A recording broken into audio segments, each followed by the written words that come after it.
A un certo punto, donc à un certain moment, nous partons, tu vois la lumière qui disparaît et disparaît. Puis à un moment donné, tu te retrouves le matin, tu lèves les yeux et tu vois toute l'eau et le ciel qui se touchent partout. Ce moment-là, et oui, ça fait peur. Si, fa paura. Hypercast. Hospitality means the right of a stranger الضيافة not to be treated as تعني an enemy. الحق من العدل. Hospitalidad significa el derecho que tiene un extranjero. Hospitalité signifie le droit qu'a un étranger arrivant sur le sol d'un autre de ne pas être traité en ennemi par ce dernier. Immanuel Kant, vers la paix perpétuelle.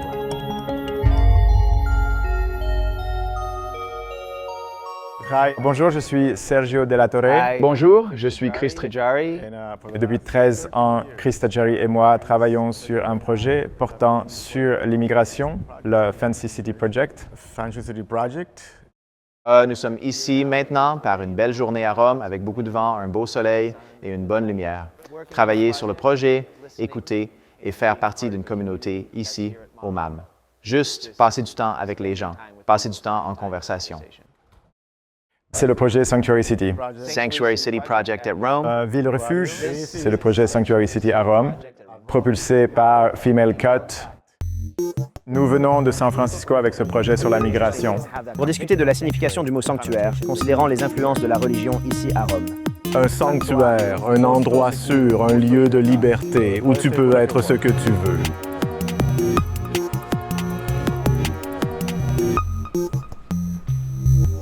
En collaboration avec Progetto Mondo. Le MAM est le musée de l'autre et de l'ailleurs de Métropolis Città Meticcia et c'est le premier musée habité sur Terre. Città Meticcia parce que c'est un endroit où de nombreuses cultures se sont rencontrées. La rencontre entre des sujets différents, provenant de contextes différents, mais aussi d'expériences de vie, de vécus différents. Aujourd'hui, nous parlons avec Hassan.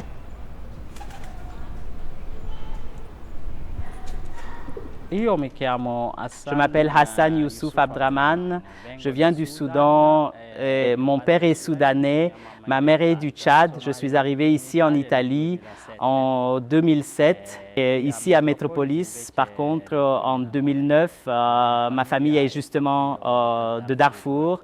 Le problème de la guerre de 2003 qui a commencé depuis cette période-là, déjà notre famille petit à petit, chacun essayait de fuir.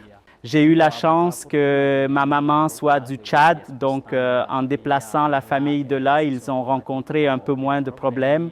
Moi, et en arrivant au Tchad, j'ai trouvé quelques personnes avec qui nous sommes partis ensemble et nous avons pris la farine et du bois pour faire du feu et de la viande séchée pour cuisiner. De la nourriture, donc nous étions tous ensemble. De là, j'ai décidé d'aller en Libye. Et depuis la Libye, en traversant la mer pour venir ici en Italie, j'ai traversé le désert parce que du Soudan, j'ai fait le Tchad, j'ai fait le Nigeria, puis j'ai fait le Niger.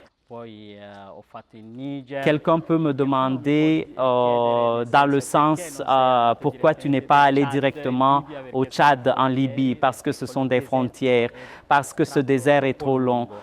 Tout ce chemin, nous avons fait. Voici environ 25 jours, parce que certains jours, il n'y a pas de moyen de transport. Donc peut-être que tu t'installes pour 2 ou 3 jours, puis après tu te connectes avec un autre. Mais dans la voiture, ils mettent combien de personnes?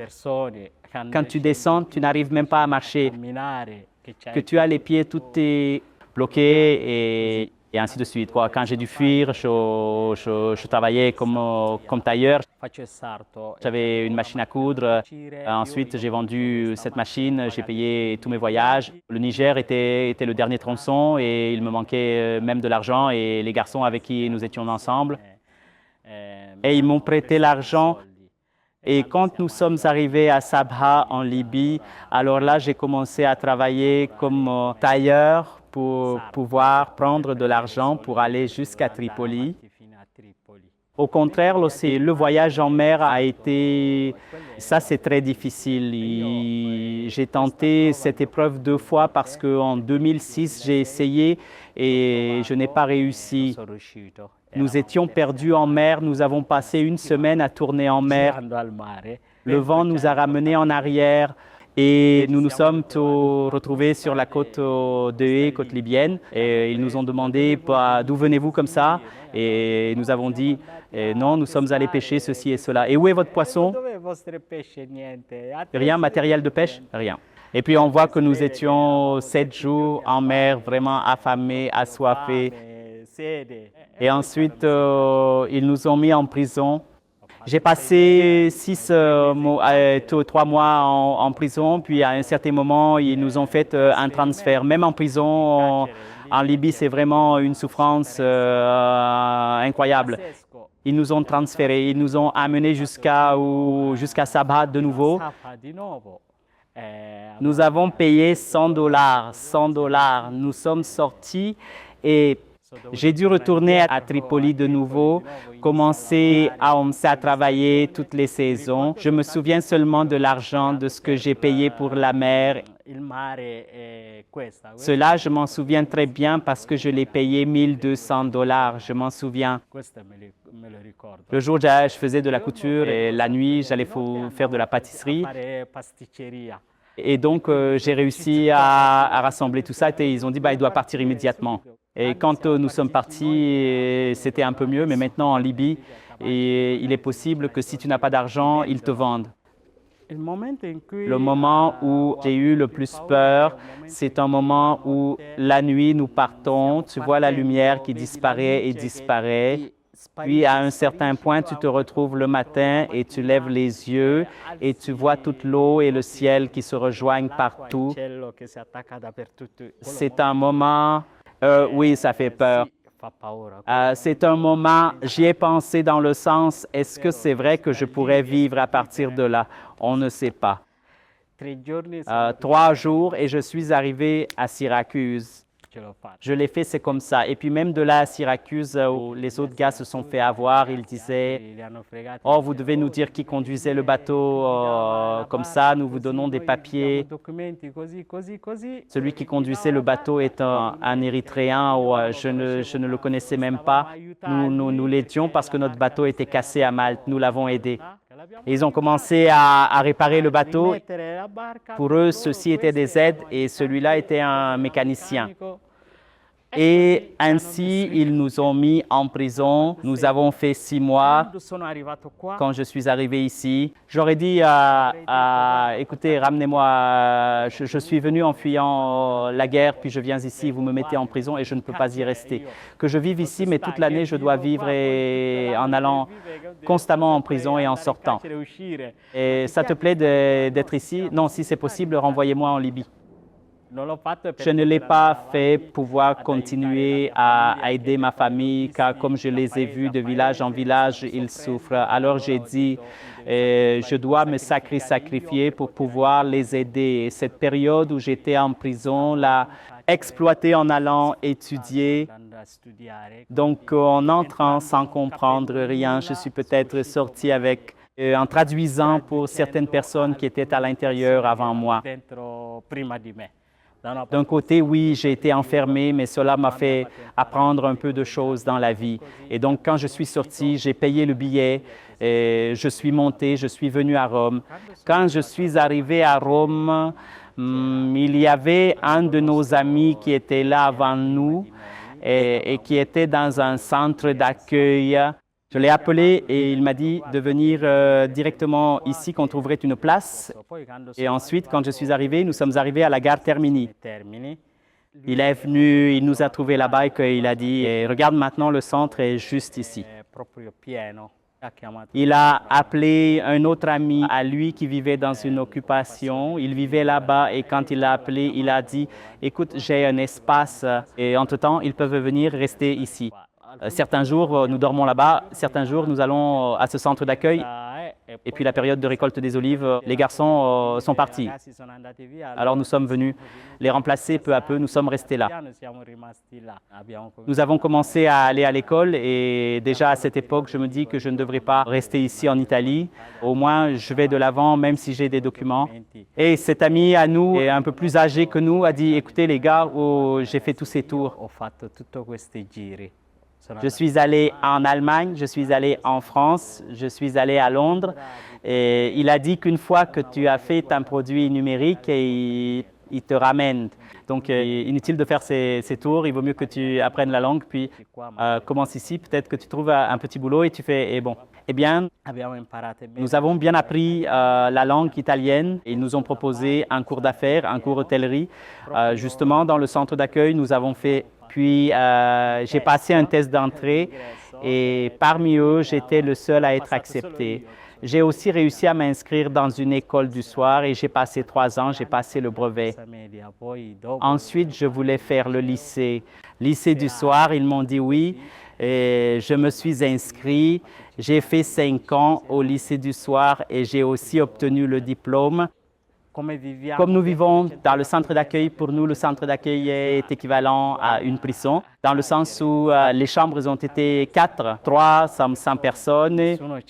Personne n'avait le temps, disons, personnalisé. J'avais un ami qui avait une tante qui luttait déjà pour le logement. Et elle nous a indiqué, inscrivez-vous et menez la lutte. Peut-être qu'un jour, s'ils ont de la place ou prennent une autre maison, vous pourrez aussi. Pourquoi aller vivre par vous-même? Nous sommes allés écrire et commencer à faire. La lutte avec eux, c'est le dernier moment où ils ont occupé ici. Et j'ai dit, bon, c'est une usine, mais ce sera ma maison. J'ai besoin d'un endroit où je peux vivre. Un homme de couleur va là-bas à l'agence immobilière et ne te la loue pas du tout, même si tu as une activité à toi.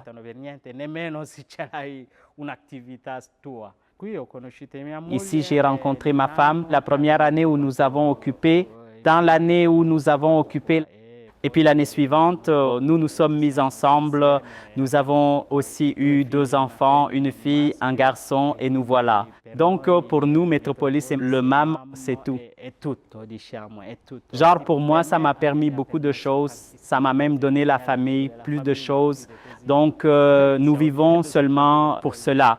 MAM sera acheté par la mairie de Rome et sûrement ce que je pense sera géré par eux, pas par eux. Ce ne sera plus géré comme jusqu'à maintenant que nous l'avons géré nous-mêmes en tant qu'occupants. Donc, pour nous, c'est un changement. Ils nous laisseront rester ici. Ça nous aide beaucoup parce que les enfants vont à l'école ici et ils ont leurs amis. Ils ont passé leur enfance tout ici et c'est cela que tu aimes beaucoup. Le MAM est un endroit spécial parce que le MAM raconte la réalité en traversant aussi la mer avec le bateau d'ici. Et il y a des œuvres qui représentent ces choses. Donc, c'est un endroit spécial parce qu'il raconte la réalité. Ce n'est pas comme raconter un film, c'est une chose réelle. Être immigrant, pour moi, signifie quelqu'un qui cherche un endroit meilleur. N'importe quel immigrant que j'ai rencontré, mon premier mot est le salut et je lui demande « Depuis combien de temps es-tu ici ?» Je n'ai jamais oublié d'être immigrant. En plus, ils ont empiré en tant qu'immigrés parce qu'ils sont immigrés en Italie. Ils sont aussi immigrés dans mon pays. Mon sanctuaire a été construit le jour où je suis entré ici. Parce qu'en m'offrant une famille, en m'offrant un toit au-dessus de la tête, en m'offrant du temps pour pouvoir m'intégrer, cela déjà pour moi est un sanctuaire, un santuario. Ogni essere umano è un migrante. Ogni essere umano È un immigrante. Ogni essere umano è un migrato. Cada ser humano es un inmigrante. Every human being is an immigrant.